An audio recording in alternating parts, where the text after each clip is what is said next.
To say that Nigerians pay little attention to health issues is an understatement. Whenever they fall ill or feel any symptoms of sickness, they usually resort to self-medication or visits to quack medical personnel, relying on their oftentimes misguided prescriptions for medical survival. This has unfortunately resulted in several avoidable untimely deaths in the country. Due to this apathetical attitude to medical well-being, several Nigerians have died untimely. Today on the program, we aim to emphasize on the importance of periodic medical evaluations to the populace.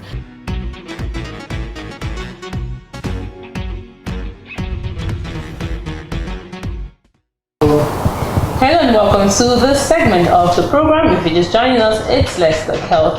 And right here with me to talk about periodic medical evaluation today is Dr. Michael Olagbenro. He is a physician with public health interest. Thank you for joining me on the show today. Thank you, Thelma. It's a pleasure to be here. All right. Now, when you say periodic medical evaluation, what exactly do we mean? Because it sounds like, one of those medical terms in the ears of the layman who wants to just Actually, it's break it down. Quite simple. Yeah. You remember that term our mothers always said, that a stitch in time saves nine. When it comes to health, it's more like a stitch in time saves 9,999. There are a number of healthcare conditions that build up over time. And as such, if you don't have like a serial review, you might not pick them up. Secondly, for a human, from birth till our demise, hopefully in old age, there are certain things that we are susceptible to at any given point in time. So at each stage of life, certain things should be looked out for that will be pointers to the fact that we are in good health. Then you could add to that the regular activities that we do, the evaluations that help determine, for example, if it would be appropriate for me to be a long distance truck driver who drives at night, or to be a fighter pilot, for example, or even to be a surgeon. And there are also reviews that help you determine what has been the impact of your work or even play environment on your body, and the impact of your lifestyle on your body. So what we do as these tests at particular periods, it's not like what you do routine all the time, but certain intervals, these tests should be done, and some, most actually, if normal, at a particular interval, should be done again. That is what we refer to as periodic medical evaluation. There are those that we do at different phases, for example, of a child's life. Entry into school, exit from primary to secondary school, transiting from junior to senior secondary, transiting from secondary school to university, exiting university, getting into a job and even retiring from a job. There should be health reviews at each of those stages to help determine 1, state of health, 2, risks to health, 3, ongoing disease processes, and 4, determine together with the person. It's not like a doctor giving you orders, no. It's a mutual thing, yes, and with your cooperation most often. That's why some of these tests are better done by lifestyle and family physicians, for example, who act as choir masters of the healthcare process, and they all, I'm sure they will hate me for saying this, they are more like bus conductors for the healthcare process, and they direct your bus to different stops and telling you, Olagbenro, you come down here, Dugbe, you come down here, and then come back on, and then move on to your final port, which is you living a healthy life. Okay, now, periodic medical evaluation, how much do we know about this? How much do Nigerians know about it? How much of the Nigerian patients are aware of this? Nigerian populace, I prefer to use that than patients, because ideally, it's persons who are not yet patients. In fact, the idea behind these evaluations is to prevent from being a patient. A patient is somebody who has started an interaction with a physician with regards to a particular health problem. Somebody in the population, on the other hand, may be exposed to the risks for these things, but is not yet a patient. So how much are we aware? Sadly, very little. I'll use a particular statistic to back up that point. Our breastfeeding rate in Nigeria dropped from 13.5% some years back to about 11%. Now, breastfeeding has lots of good uses. So if it's dropping, it's a sign either we're not hearing the right things, or we as doctors and you as the media are not communicating the right things in the right way, in the right frequency, the right emphasis to generate a change in behavior. So I don't think people like it. Secondly, is the fact that most of us, at times even my colleagues are guilty of this, most of us rather cut corners. When you say cut corners? I'll give you a case in point. Okay. Some years back, I had a colleague who came to me concerning his younger brother, who was in the final year, law. And brother had been off point, below the weather for like 2-3 months. And he was curious as to what on earth could be the problem. So he came, I reviewed the brother, and I discovered that the brother was hypertensive, severely hypertensive, and that the brother, as at that point, was beginning to have his heart decompensate. I was beginning to have his kidney function decompensate. I was approaching end-stage renal failure. So I had to, of course, I was in a family practice then. I had to refer him to a specialist. But sadly, he died a week later. But the point was this: when he was entering the university, all universities require you to give a medical report. The brother, because he was in medical field, bypassed that process using his influence in court. We see these things as inconveniences. How many of us will actually go for eyesight testing before we go to driving school? Some of us, even with glasses, are not qualified to drive. But we skip those processes, favors here and there. So we really don't take note of that. If that person, if this particular young man, he was 24 at that time, if he had done those tests 5 years earlier, they would have picked the early parts of the rising blood pressure that would have alerted his doctor on campus to something sinister, and they would have looked for causes and together with him work out a solution. But because he skipped that entrance medical review into university, sadly, Nigeria lost a life. Quite unfortunate. Now, this periodic medical evaluation, is it the same as the normal frequent checkups that one is supposed to go for? That I think you advise to do that. Is it once every year or something? Okay, let me clarify that. We have, like I said earlier, for different phases of life.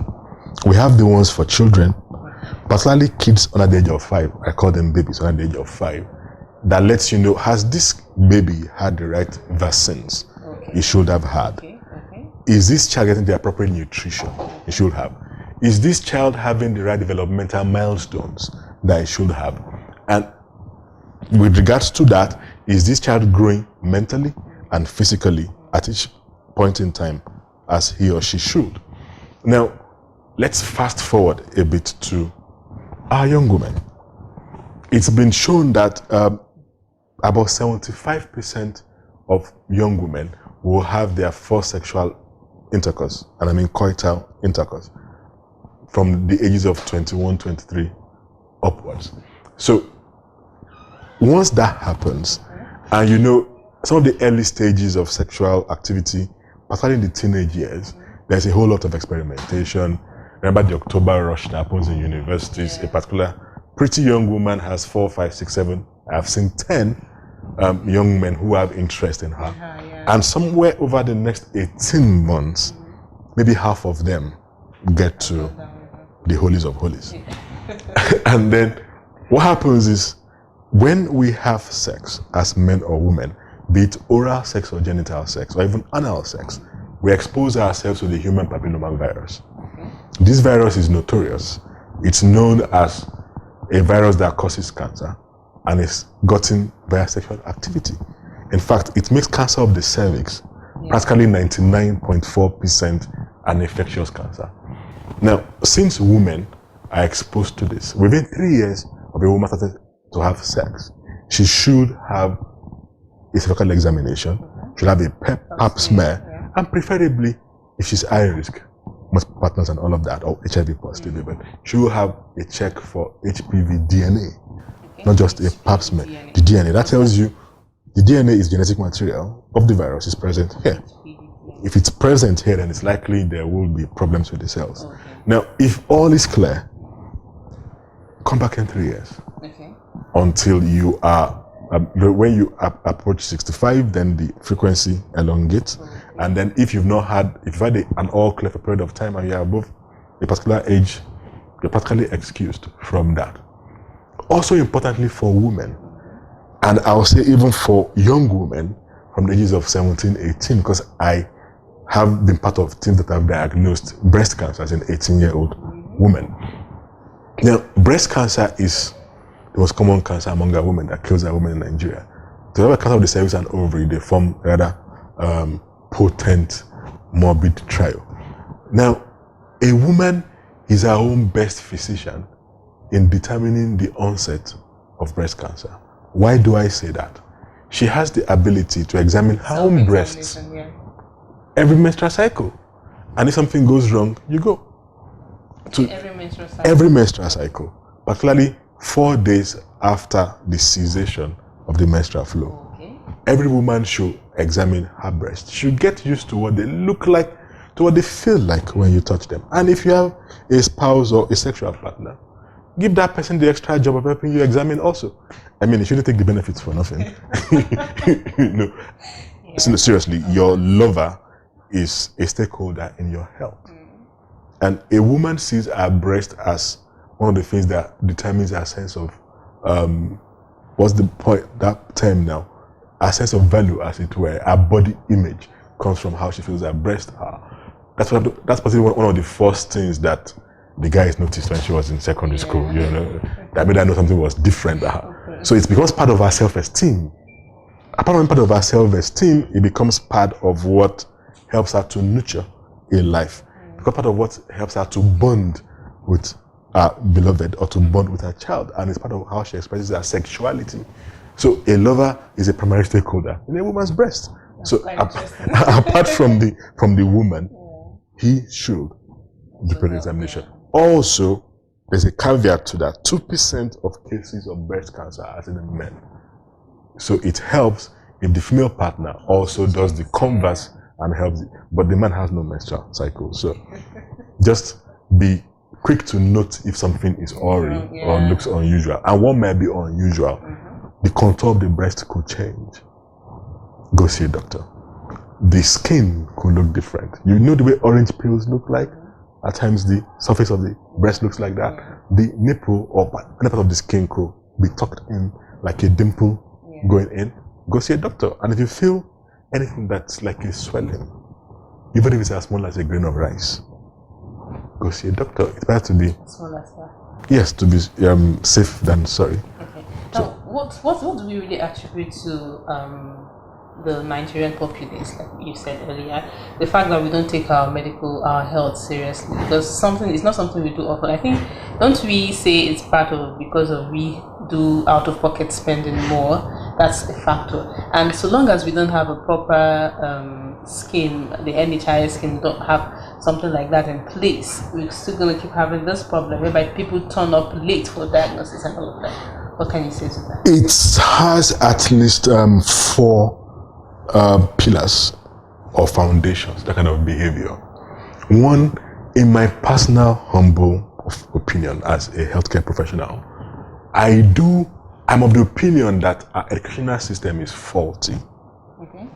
We do not place enough emphasis on health promotion and educational issues in the early phases. In education, people go to learn what makes them pass exams, not what makes them live a life. So that has to be imputed. Secondly is natural human, or do I say Nigerian, penchant for... I think Nigerian. Well, waiting, keeping things late. If I feel okay, why should I go see a doctor? There's an increasing awareness now, but more so among the upper middle class to upper class. But between the middle and lower middle and lower classes, we need to do a whole lot more of outreaches and getting the message across. So people need to know that even if Doctors are not meant for when you are ill. A good doctor is the one that prevents you from falling ill. So that's the other option, the other issue at stake. The third pillar is faith. Or do I say a misconception of faith? Yeah. I speak in churches. I've spoken to audiences of more than 10,000 cumulatively. And you commonly hear, it is not my portion. You know, God forbid, fear, the Alusi forbid it, you know, and all sorts of things. Because we presume, rather wrongly, I wonder who came up with that term, that ignorance is bliss. Try that when you live in a house without power supply. Ignorance of adequate power supply doesn't make it bliss. It's something similar. Then the fourth pillar now becomes finances. For some of these tests, it could be a bit expensive, and then is the time factor. But then, if we're part of our policy, for example, women in the UK at a particular age gets reminded from the NHS to come for their pap screening. So it all goes back to our health system in Nigeria. The system. The system, I rather make it a more open statement, includes all of us. You and I have to do a whole lot more. Maybe we should go to Wuse Market or Balogun Market in Lagos and talk about cervical cancer or something. It will help. We need to demystify some of these illnesses also. People need to know that these illnesses have come to stay. And for persons, of course, aged 40 and above, now comes the annual medicals that you referred to. Every man aged 40 and above should examine his prostate or do either physically and through blood products that suggest what happens in the prostate. And every human from 40 and above, periodic blood sugar check, your blood pressure, your eyes. Every one of us should see a dentist once in 6 months. And your ophthalmologist once in a year. Even if your eyesight is fine, you never know when the pressure is rising until things go bad. So that's why we need to look for these things and not wait till they come to us. So yes, policy, that policy will now encompass education, finance, access to that kind of foods, and even safe work environments. You know? Something that people should do, which I will advocate in a country like Nigeria. Very often we do placement or pre-employment health reviews. We don't do pre-retirement health evaluations. I have worked as a driver with the Federal Ministry, or even with the Ministry of Defense. I've been a soldier for 35 years. What has been the effect of that on my health, psychologically and physically? It should be assessed. That now allows us to make policies or make changes in practice in the workplace that makes the workplace safer. Even something as simple as I've been a caterer in the Ministry of Justice. I've been a judge for 35 years or for 20 years. I sit down for long hours in a particular posture. I read tons of books. What has been the effect of that on my health? Low back pain, increased susceptibility to cancers and things like that. Those things should be known. So we need, it's like trying to say who feeds what, the chicken or the egg, but it's like a cycle. So we do need policy, practice, and then, but I think most importantly, education. I believe that the most important health asset that any health manager could use is an appropriately informed and mobilized public. Because when you demand for it, it will happen. It may take a bit of time, but yes, it will happen. So at this point, moving forward, what's the place of the health professionals, the health practitioners? Like, if a patient comes in, is there a point where you have to tell the patient these things? Okay, this is actually necessary. This is what you should do. Is it right? Yes. Part of your job as a physician, part as a clinician, is not just telling your client or consumer of healthcare that comes to you that, oh, you have come for this complaint and this is the problem that you have. That's all. No. If this person is of the age that will be having sexual intercourse, make the person aware of the pros and cons, the health risks involved and what should be done, from safe sex to screening for cervical cancer. And very importantly, diet and lifestyle factors. Some hospitals are deliberately doing that now. The Nigerian Medical Association has played a wonderful role in trying to do, but it is still scratching the surface. The NMA has been able to reach out to more than 500,000 Nigerians, but mostly with free healthcare. We need to do more with health education. I know the thing with education is that to achieve behavior change, you must craft the right message, which you must deliver through the right platforms with the right frequency and intensity and feedback to ensure that actually behavior change. So going forward, Nigerian doctors, but not just doctors. I personally believe that everybody that works in the health establishment, from the gate man to the cleaner, should have a basic minimum repertoire of health knowledge, which he's able to pass across. At best, take any general hospital, for example, you have a ratio of one doctor to like 20 to 50 other staff. So if you're relying on the doctor alone to pass across the information, you are short-staffed, as it were. But bring everybody on board, and at the level each person's education allows him to understand, craft them a message to take out to the public. And then the media folk, don't worry, we'll come free of charge. We have a huge role to play. Yes. Before I let you go, just one last message to the viewers today as regards to topic and just general well-being. Just a last message. A last message. Well, the doctor is your friend, and for us to have our healthcare really sorted out, we have to pay certain attention to matters of law. As of today, there's a grievous issue of national security that's not been addressed as pertains to health. National Health Act of 2014, more than 2 years, has not been implemented. Implementing that act will go a long way in solving your health problems and my headache as your doctor. So please talk to your lawmaker, go to the streets and demonstrate until that National Health Act becomes fully operational. All right, thank you very much for coming on the show today. It was Thank nice having you. I also learned something. I also learned something.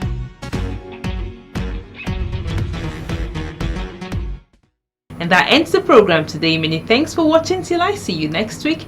To stay healthy and stay alive.